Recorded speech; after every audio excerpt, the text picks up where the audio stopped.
नमस्कार दोस्तों, स्वागत है आपका अपने YouTube चैनल में। फ्रेंड्स, इस वीडियो में हम एसएससी जीडी 2024 के मोस्ट इम्पॉर्टेंट क्वेश्चंस के बारे में डिस्कस करेंगे, जो कि काफ़ी इम्पॉर्टेंट हैं। और वही क्वेश्चंस मैंने इस वीडियो में लिए जो कि आपके लिए काफ़ी हेल्पफुल होने वाले हैं एग्जाम में। तो वीडियो बिल्कुल लास्ट तक देखते रहिएगा। चलिए स्टार्ट करते हैं। फर्स्ट क्वेश्चन है, भारतीय संविधान में राष्ट्रपति के चुनाव की प्रणाली किस देश से ली गई है? सही आंसर है ऑप्शन सी, आयरलैंड के संविधान से राष्ट्रपति के चुनाव की प्रणाली ली गई है। इसके अलावा आयरलैंड से राज्य के नीति निर्देशक तत्व व राज्यसभा के सदस्यों का नामांकन प्रणाली भी लिया गया है। बात करते हैं ब्रिटेन से, तो ब्रिटेन से लिया गया है राष्ट्रपति का पद। अमेरिका से राष्ट्रपति को हटाने की विधि व मौलिक अधिकार, इंपॉर्टेंट है, पूछा जाता है एग्जाम में। अमेरिका से लिया गया मौलिक अधिकार व राष्ट्रपति को हटाने की विधि। तो मौलिक अधिकार से पूछा जाता है क्वेश्चन, ये किस में है? संविधान में भाग 3 में है, अनुच्छेद 12 से 35 में। इतना आपको याद रखना है। और बात करते हैं ऑस्ट्रेलिया के संविधान से क्या क्या लिया गया है। समवर्ती सूची व केंद्र और राज्यों के बीच शक्तियों का विभाजन कैसे होगा, ये दोनों ऑस्ट्रेलिया के संविधान से लिया गया है। नेक्स्ट क्वेश्चन पे चलते हैं। फिलीपींस में प्रयोग की जाने वाली मुद्रा कौन सी है? इंपॉर्टेंट क्वेश्चन है, एक क्वेश्चन जरूर आता है देश व मुद्रा से। सही आंसर है ऑप्शन डी, फिलीपींस की मुद्रा है पेसो और फिलीपींस की राजधानी है मनीला। इसके अलावा बात करते हैं, येन जो है ये जापान की मुद्रा का नाम है। यूरो जो है जैसे कि आयरलैंड, बेल्जियम, फ्रांस, पुर्तगाल, जर्मनी, फिनलैंड, ऑस्ट्रिया और कई देशों की मुद्रा है यूरो। इतना आपको याद रखना है। कौन कौन से हैं? आयरलैंड, बेल्जियम, फ्रांस, पुर्तगाल, जर्मनी और फिनलैंड। नेक्स्ट क्वेश्चन है, विटामिन B12 का रासायनिक नाम क्या है? इंपॉर्टेंट क्वेश्चन है, आ चुका है एग्जाम में। सही आंसर है option A, cyanocobalamin vitamin B12 का रासायनिक नाम है। इसके अलावा बात करते हैं, थायमिन जो है ये विटामिन B1 का रासायनिक नाम है। राइबोफ्लेवन विटामिन B2 का रासायनिक नाम है। और नियासिन जो है विटामिन B3 का रासायनिक नाम है। ये नाम आपको याद रखना है, सबसे ज़्यादा इन्हीं से पूछा जाता है, बी नाम से। इसको मैक्सिमम लोग छोड़ के जाते हैं, इसलिए मैंने क्वेश्चन लिया है। नेक्स्ट क्वेश्चन है, निम्नलिखित में से कौन सी ग्रंथि मास्टर ग्रंथि है? सही आंसर है ऑप्शन बी, पिट्यूटरी ग्रंथि जो कि हमारे मस्तिष्क में होती है, इसे मास्टर ग्रंथि भी कहते हैं। इसके अलावा ये जो पिट्यूटरी ग्रंथि है यह अंतःस्रावी ग्रंथि होती है। अंतःस्रावी ग्रंथियाँ वे ग्रंथियाँ होती हैं जिनसे हार्मोन्स सीधे रक्त में चला जाता है। इसके अलावा सबसे बड़ी अंतःस्रावी ग्रंथि कौन सी है? थायराइड। और सबसे छोटी अंतःस्रावी ग्रंथि है पीनियल ग्रंथि। ये दोनों ग्रंथि आपको याद रखना है। नेक्स्ट क्वेश्चन चलते हैं, प्रधानमंत्री जन धन योजना की शुरुआत कब हुई थी?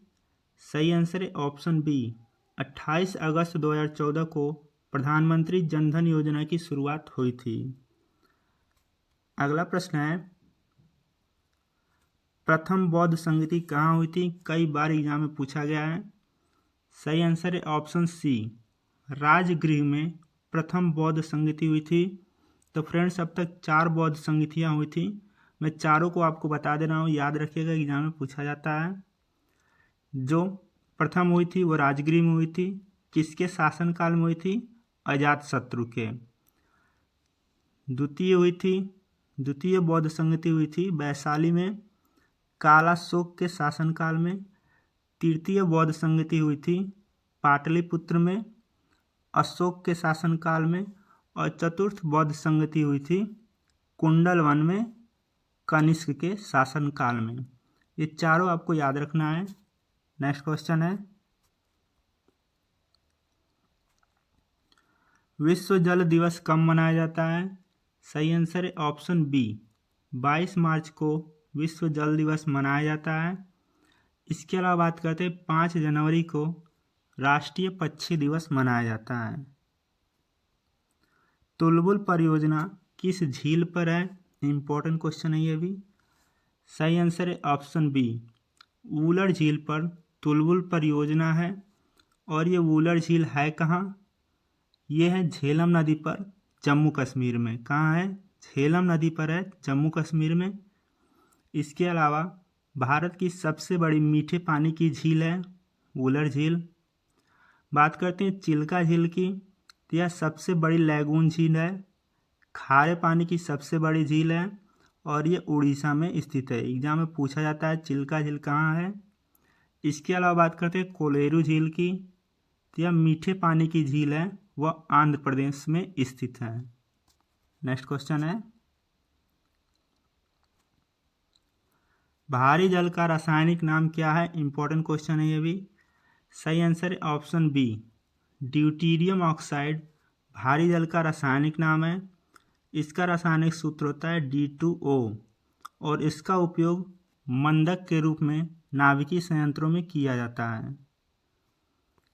कर्क रेखा भारत के कितने राज्यों से होकर गुजरती है? सही आंसर है ऑप्शन सी। कर्क रेखा भारत के 8 राज्यों से होकर गुजरती है। वो राज्य कौन कौन से हैं?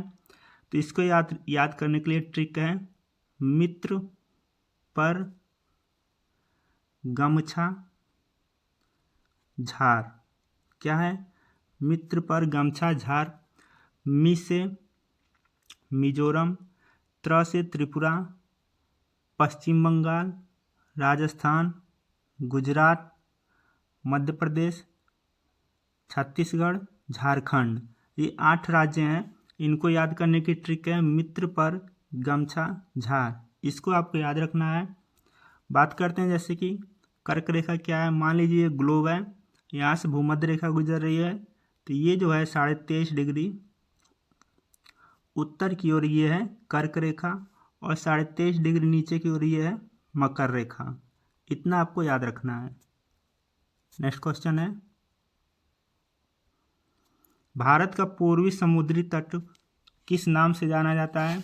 काफ़ी इंपॉर्टेंट क्वेश्चन है। सही आंसर ऑप्शन बी। कोरोमंडल तट के नाम से जाना जाता है भारत का पूर्वी समुद्री तट। अब मैं इसको आपको मैप से समझाता हूँ। ये भारत का दक्षिणी ध्रुव है, दक्षिणी हिस्सा है। इसमें जो ये एरिया है ये कोरोमंडल तट है। इतना जो एरिया होता है ये कोंकण तट होता है और इतना जो एरिया होता है मालाबार तट होता है। ये पूर्वी तट है और ये पश्चिमी तट है। क्वेश्चन पूछा गया है भारत का पूर्वी समुद्री तट, पूर्वी और समुद्री तट किस नाम से जाना जाता है? तो कोरोमंडल तट के नाम से। अगर पूछा जाए भारत का पश्चिमी समुद्री तट किस नाम से जाना जाता है? तो मालाबार तट के नाम से।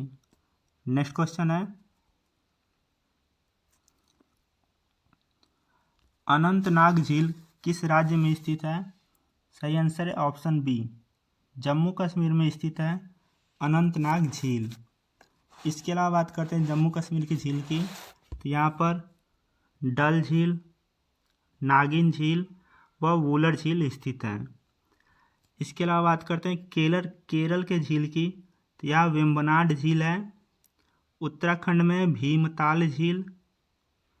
इसके अलावा बात करते हैं जितने भी झीलें हैं उनके लास्ट में यदि ताल लगा हुआ है तो समझिए वो उत्तराखंड से है मैक्सिमम 99% केसेज में। जैसे भीमताल लास्ट में ताल लगा हुआ है तो ये उत्तराखंड की झील है। नैनीताल ताल लगा है तो वो भी उत्तराखंड में स्थित है। नेक्स्ट क्वेश्चन है, मांसपेशियों में किस अम्ल के एकत्रित होने के कारण थकावट होती है? सही आंसर है ऑप्शन बी। मैलिक अम्ल के कारण मांसपेशियों में यदि मैलिक अम्ल एकत्रित हो जाता है तो उसके कारण थकावट होती है। बात करते हैं साइट्रिक अम्ल की, तो यह खट्टे फलों जैसे नींबू, संतरा में पाया जाता है। इसके अलावा टार्टरिक अम्ल अंगूर, केला व इमली में पाया जाता है, एग्जाम में पूछा जाता है। एसिटिक अम्ल सिरके में पाया जाता है। नेक्स्ट क्वेश्चन है, मानव आँख की रेटिना पर कैसा प्रतिबिंब बनता है? सही आंसर है ऑप्शन बी, वास्तविक तथा उल्टा प्रतिबिंब बनता है मानव की आँख की रेटिना पर। नेक्स्ट क्वेश्चन है,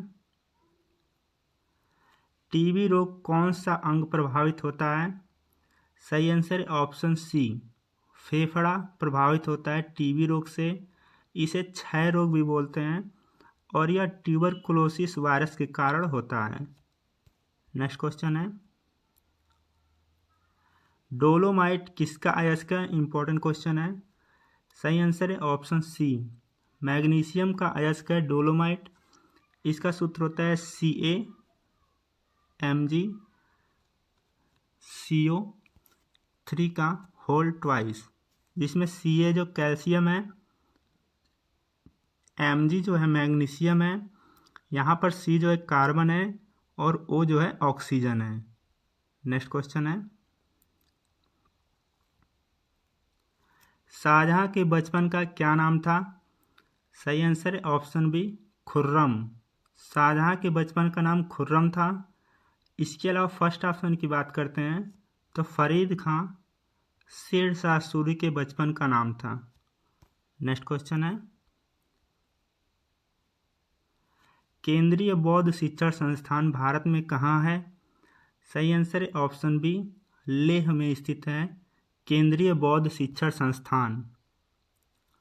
नेक्स्ट क्वेश्चन है, किस व्यक्ति को हटाने का प्रावधान संविधान में नहीं है? काफ़ी इंपॉर्टेंट क्वेश्चन है। सही आंसर है ऑप्शन डी, राज्यपाल को हटाने का प्रावधान संविधान में नहीं है। नेक्स्ट और लास्ट क्वेश्चन इस वीडियो का, तवा किस नदी की सहायक नदी है? सही आंसर है ऑप्शन डी, तवा नर्मदा नदी की सहायक नदी है। एग्जाम में गंगा नदी की सहायक नदी बहुत पूछी जाती है, उसके बारे में बात करते हैं। यमुना, गंडक, कोसी, चंबल, केन, बेतवा और सोन नदी जो है गंगा नदी की सहायक नदी हैं। कौन कौन सी नदी हैं? यमुना, गंडक, कोसी, चंबल, केन, बेतवा और सोन नदी। इसके अलावा गोदावरी नदी की दो फेमस सहायक नदियां हैं, पैनगंगा और वैनगंगा। तो फ्रेंड्स, वीडियो कैसी लगी? वीडियो अच्छी लगी तो लाइक कीजिएगा, चैनल पर नए तो चैनल को सब्सक्राइब कीजिएगा और अपने 5 व्हाट्सएप फ्रेंड्स पे ज़रूर शेयर कीजिएगा। आज के लिए इतना ही। Thanks for watching.